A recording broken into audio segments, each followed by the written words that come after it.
سريت من حرام ليلا إلى حرام كما سار البدر في داج من الظلام مولا صل وسلم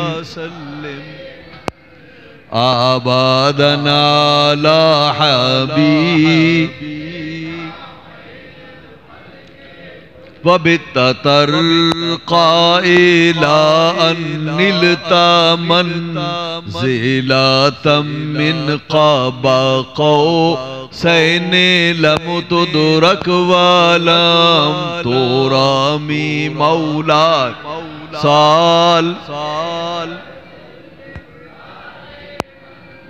أبدا على حبيب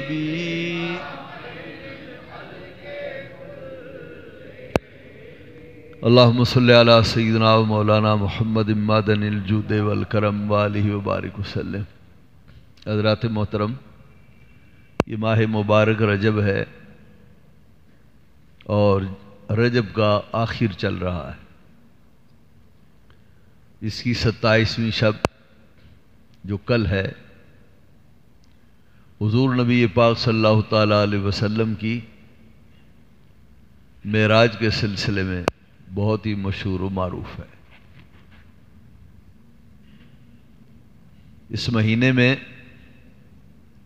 اللہ نے اپنے محبوب کو وہ عزتیں عطا فرمائیں، وہ مقامات، وہ مکانات عطا فرمائے، وہ بلندیاں عطا فرمائیں کہ اولین و آخرین والوں میں سے کسی کے حصے میں نہیں آئی۔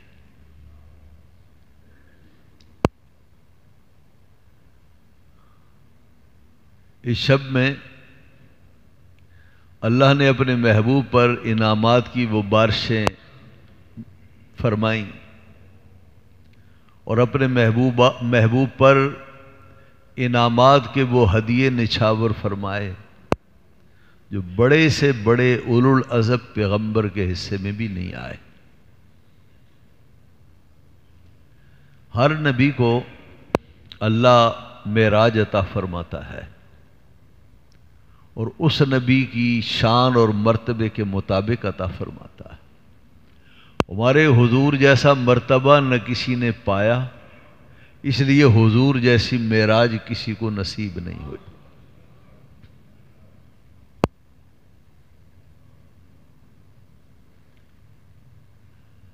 ہر مومن مرنے کے بعد وہ اللہ کے دیدار سے مشرف ہوگا، مرنے کے بعد دیدار سے مشرف ہوگا۔ وجوہ یومئذ ناظرہ الی ربہا ناظرہ، کچھ چہرے قیامت کے دن تر و تازہ ہوں گے، رب کا دیدار کر رہے ہوں گے۔ تو ہر ایمان کی آنکھ کو قیامت کے دن اپنے رب کا دیدار ہوگا، اور دنیا میں کسی آنکھ نے اللہ کو نہیں دیکھا۔ اس لیے کہ دنیا کی جو آنکھ ہے وہ مالک و مولا کی ذات کریم کو نہیں دیکھ سکتی۔ اس آنکھ میں طاقت ہی نہیں۔ جب آخرت میں انسان اٹھے گا، جائے گا اور جنت میں پہنچے گا تو اللہ کے دیدار کے قابل آنکھیں اس وقت ملیں گی۔ تو پھر ہر مومن کی آنکھ اللہ کو دیکھے گی، لیکن حضور کا کمال دیکھیے، حضور ابھی اس جہان میں نہیں ہیں اور ابھی قیامت میں نہیں ہیں، تو اللہ نے اپنے محبوب کو وہ آنکھ عطا فرمائی جو دنیا بھی دیکھے، آخرت کو دیکھے اور اپنے رب کے جلووں کو دیکھے اور جی بھر کر دیکھے۔ اللہ نے اپنے محبوب کو وہ آنکھ عطا فرمائی۔ آنکھ والا تیری جوبن کا تماشا دیکھے، دیدے کور کو کیا نظر آئے، کیا دیکھے۔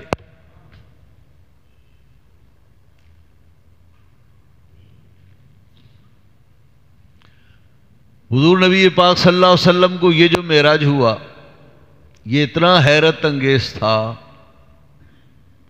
جو سنتا حیرت میں گم ہو جاتا۔ 1400 برس پہلے آج کی ٹیکنالوجی نہیں تھی،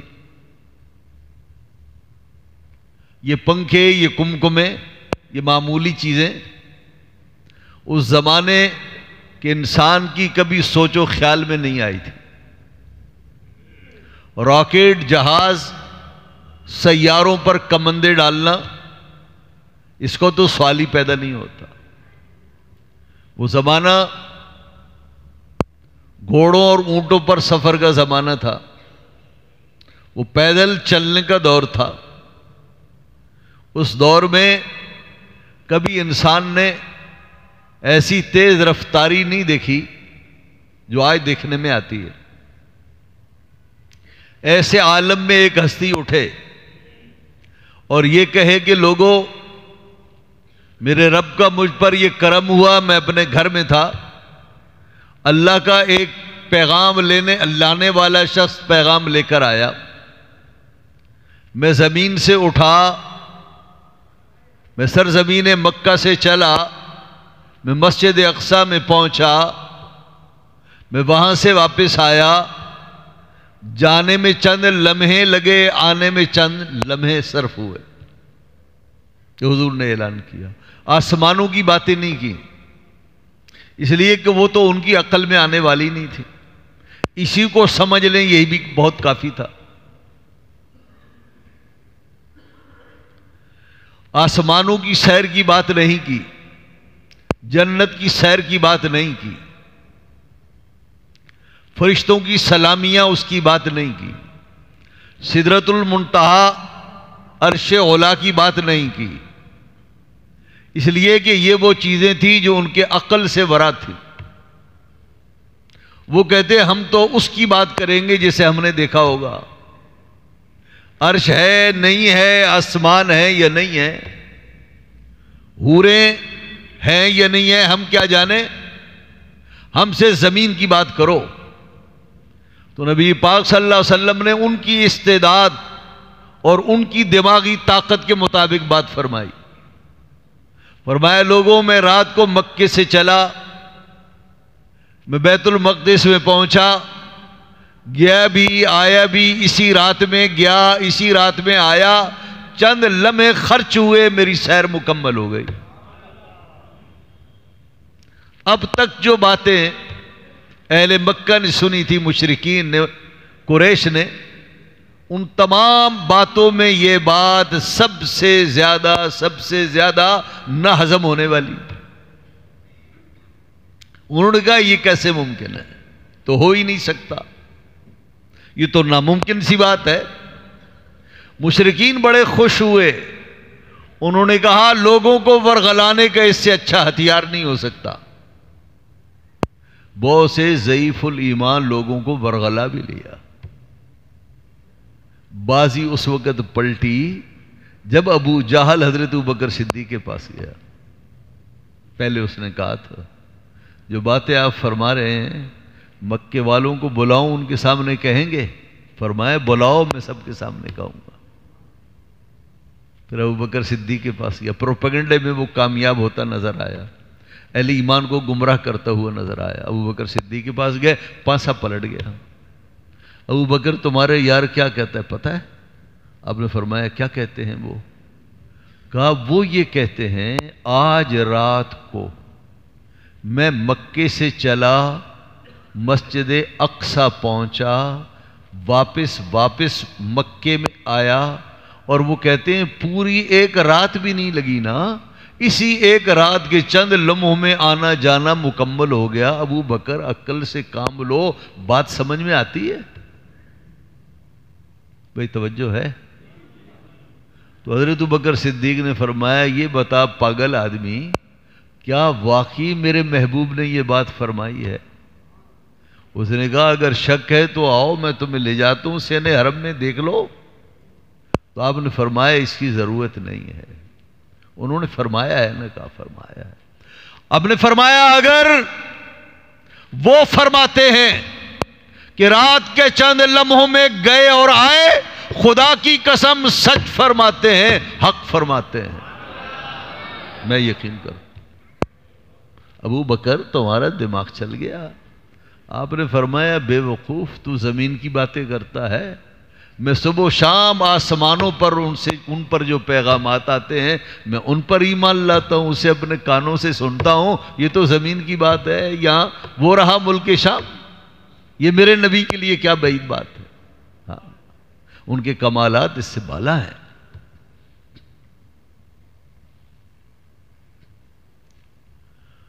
تو اللہ نے، اس کے محبوب نے ابوبکر صدیق کی اس عالی شان تصدیق پر کہ ایمان والوں کا ایمان بچایا، لقب صدیق ملا،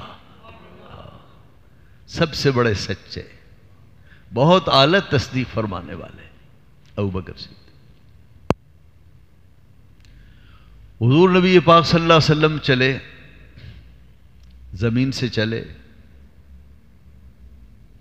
آسمان پر پہنچے، عرش و کرسی کی سیر فرمائی، ملک و ملکوت کی سیر فرمائی۔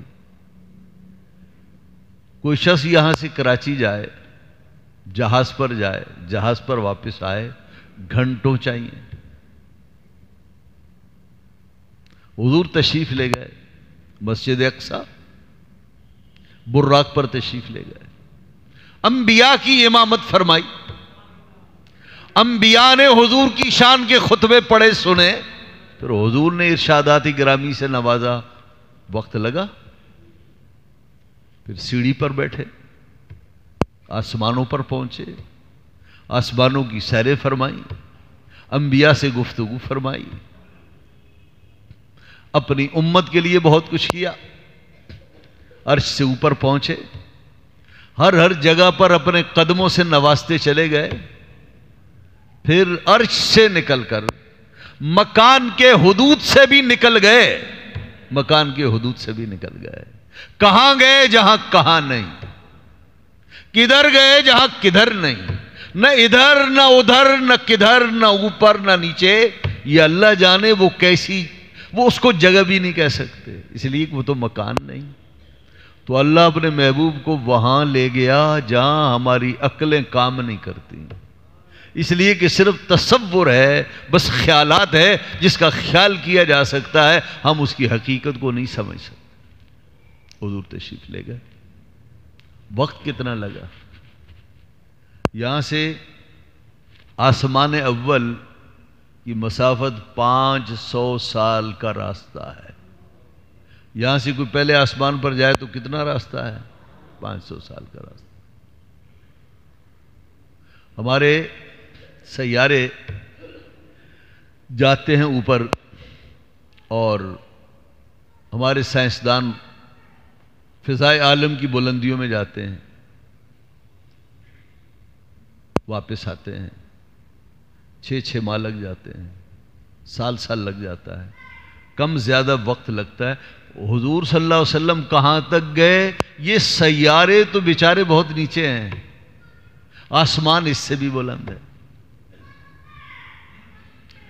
پہلا آسمان عبور فرمایا، دوسرا، تیسرا، چوتھا، پانچواں، چھٹا، ساتواں، عرش کو عبور فرمایا، کرسی کو عبور فرمایا، ہر بلندی حضور کے قدموں کے نیچے آئی۔ حضور کے قدم تھے جو سب سے بلند تھے۔ کتنے سال لگ گئے، کتنے مہینے لگ گئے؟ علماء نے کہا وضو کر کے تشریف لے گئے تھے، وضو کا پانی چل رہا تھا جب آپ گئے تھے، دروازہ کھولا، کنڈا ہل رہا تھا جب تشریف لے گئے تھے، اور جس بستر پر سوئے تھے، جس میں مبارک کی حرکت اس بستر میں آئی تھی، اس حال میں تشریف لے گئے۔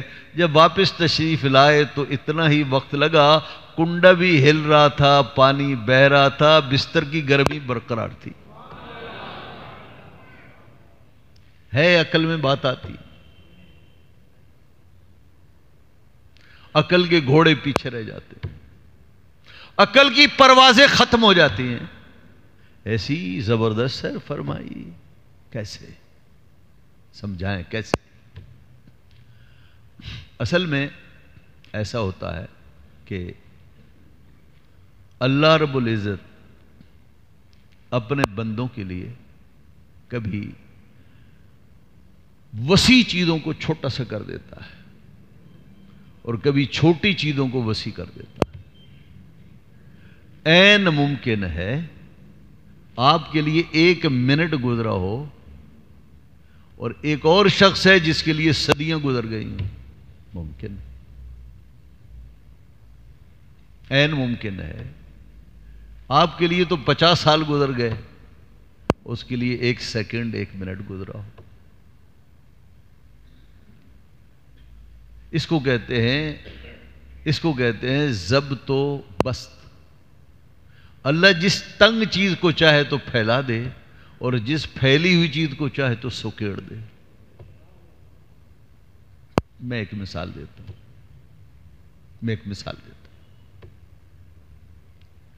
یہ بخاری کی حدیث ہے.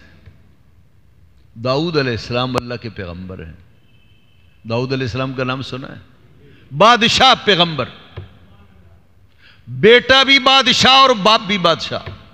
سلیمان علیہ السلام کے والد ہیں، بڑی شانوں والے پیغمبر ہیں. قرآن کریم نے اس کی تعریف فرمائی، حضور نے تعریف فرمائی. فرمایا وہ ایک دن روزہ رکھتے تھے، ایک دن ناغہ کرتے تھے. بادشاہ پوری روئے زمین کا ہونے کے باوجود اپنے ہاتھ سے کام کر کے اس کمائی سے کھایا کرتے تھے. ہم تو ٹیکسوں پہ پلتے ہیں نا، وہ اپنے ہاتھ سے کام کرتے تھے. اور ہنر کیا تھا؟ ہنر یہ تھا کہ زرہ بناتے تھے، لوہے کی زرے بناتے تھے. زرہ کا مطلب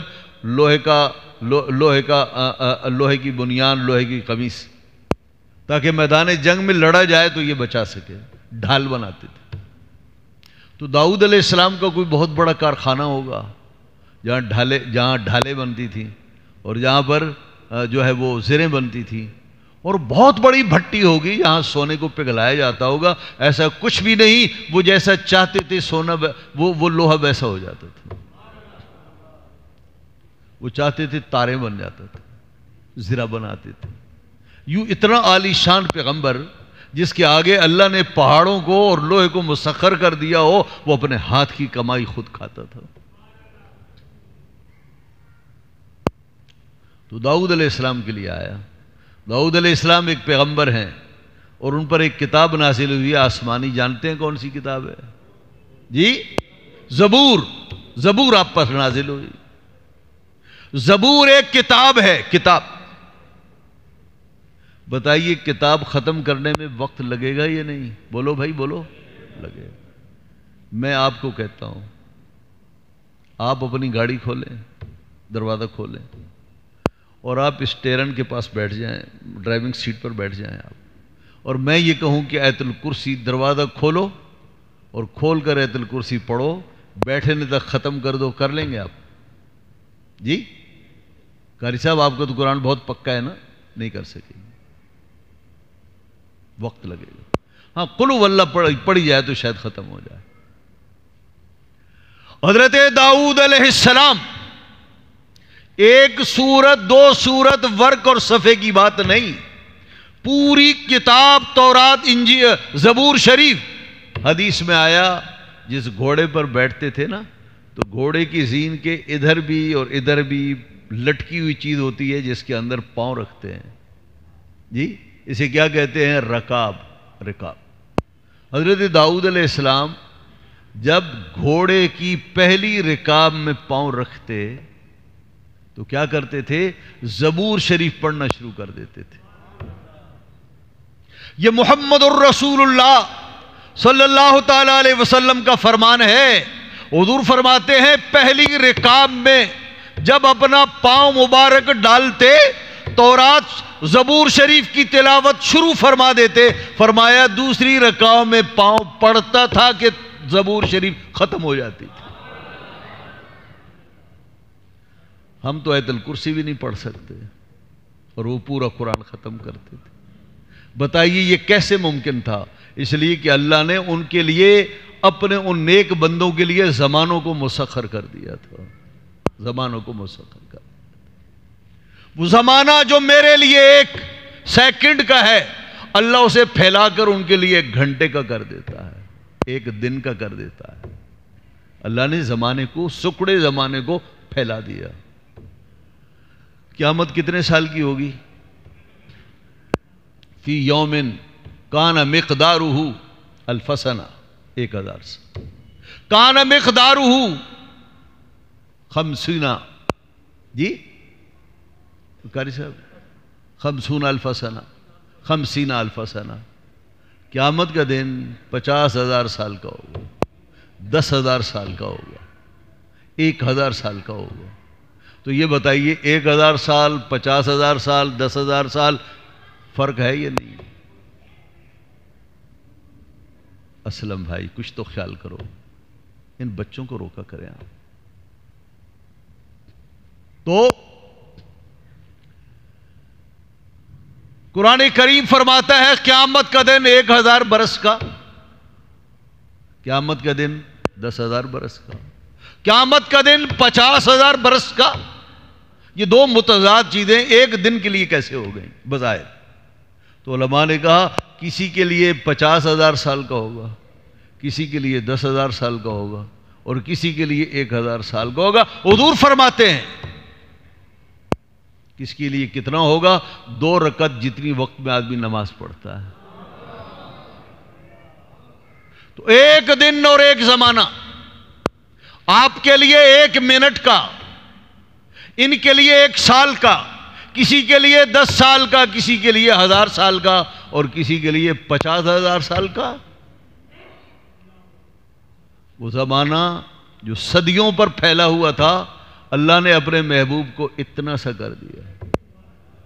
زمانے کی نبض پر ہاتھ رکھا، زمانے کی نبض کو روک دیا، جب تک کہ اس کے محبوب سیر سے فارغ نہیں ہوئے۔ جب سیر سے فارغ ہوئی، نبض کائنات کو پھر سے چلا دیا، اور پھر کنڈا وہیں سے ہلا جہاں چھوڑ کر گئے تھے، پانی وہیں سے چلا جہاں چھوڑ کر گئے تھے، اور بستر کی حرارت وہیں سے شروع ہوئی جہاں ختم کر کے گئے تھے۔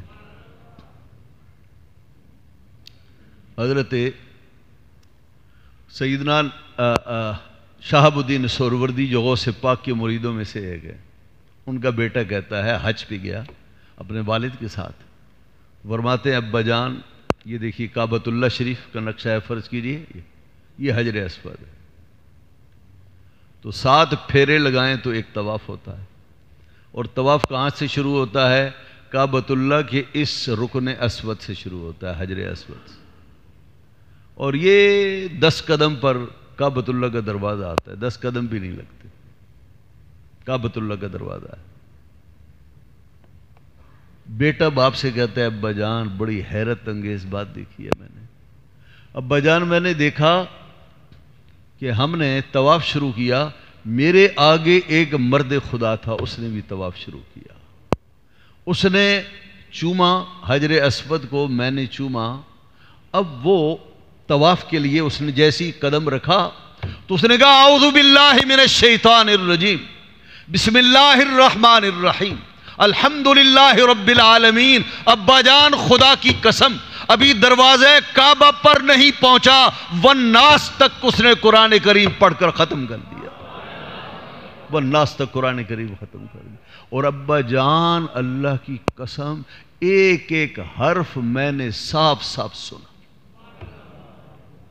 فرمانے لگے یہ بعض بندگان خدا ایسے ہوتے ہیں بیٹے کہ جن کے لیے اللہ سکڑے زمانے پھیلا دیتا ہے، اور بعض کو لیے وسیع زمانے تنگ کر دیتا ہے۔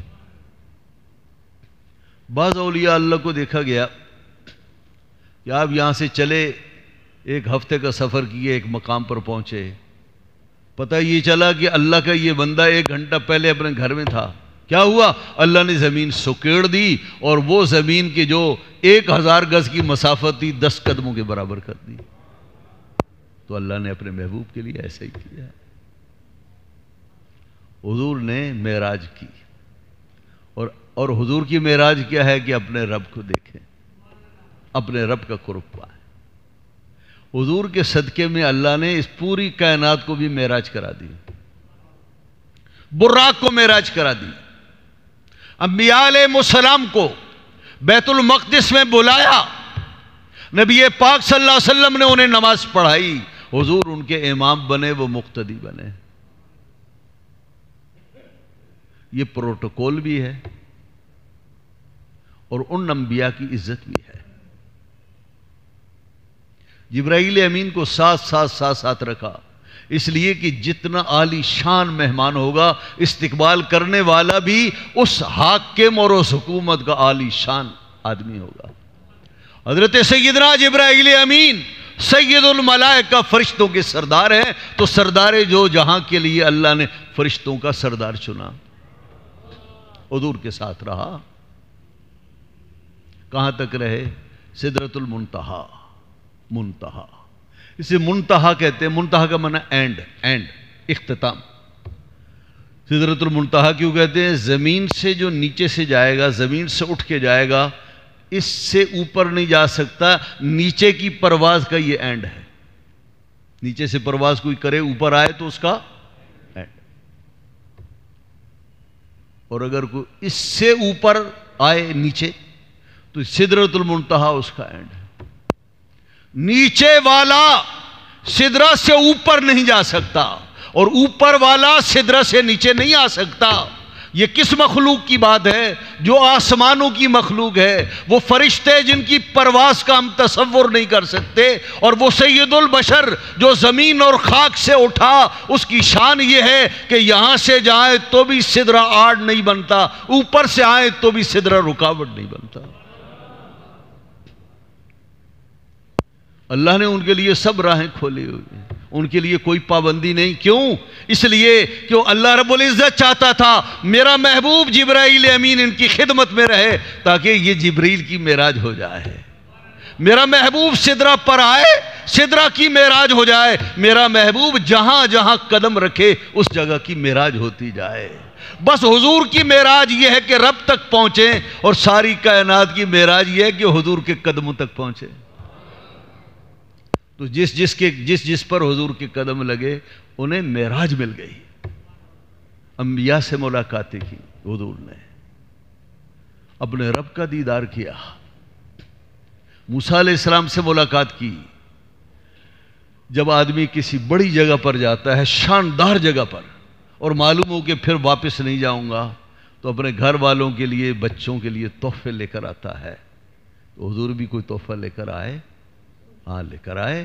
اور اللہ نے اپنے محبوب کو بھی تحفوں سے نوازا، اور حضور کی امت پیاری کو بھی تحفوں سے نوازا، اور تحفے میں 50 نمازیں عطا فرمائیں۔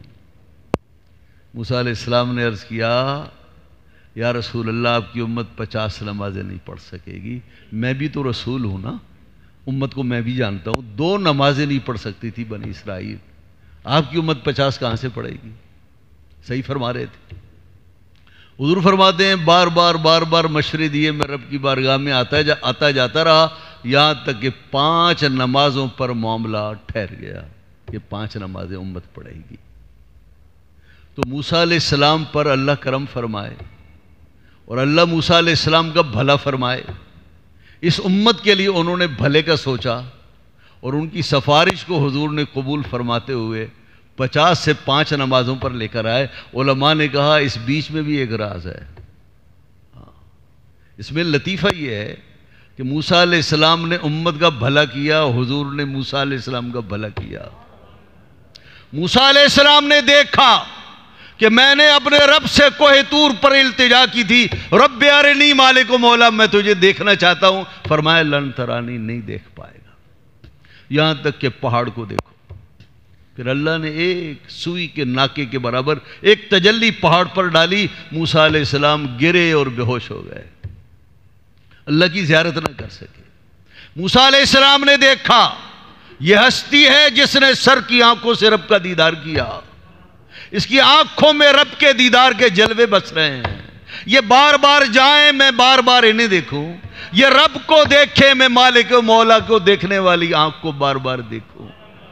موسیٰ علیہ السلام کا مقصد یہ تھا، یہ جتنی دفعہ رب کو دیکھیں گے اتنی ان کی معراجیں ہوں گی، جتنی دفعہ میں ان کی آنکھوں کو دیکھوں گا، چہروں کو دیکھوں گا، میری اتنی معراجیں ہوں گی۔ حضور کی بھی معراجیں ہو جائیں، میری بھی معراجیں ہو جائیں۔ تو نبی پاک صلی اللہ علیہ وسلم نے سب کو نوازا۔ سب کو معراج عطا فرمائے۔ اس لیے میں کہا کرتا ہوں ہر آدمی کا ایک مکان ہوتا ہے اور اس کا ایک مقام ہوتا ہے۔ مقام ایک مکان ہے اور ایک مقام ہے۔ کبھی مکان اونچا ہوتا ہے، مکان اونچا ہوتا ہے، مقام چھوٹا ہوتا ہے۔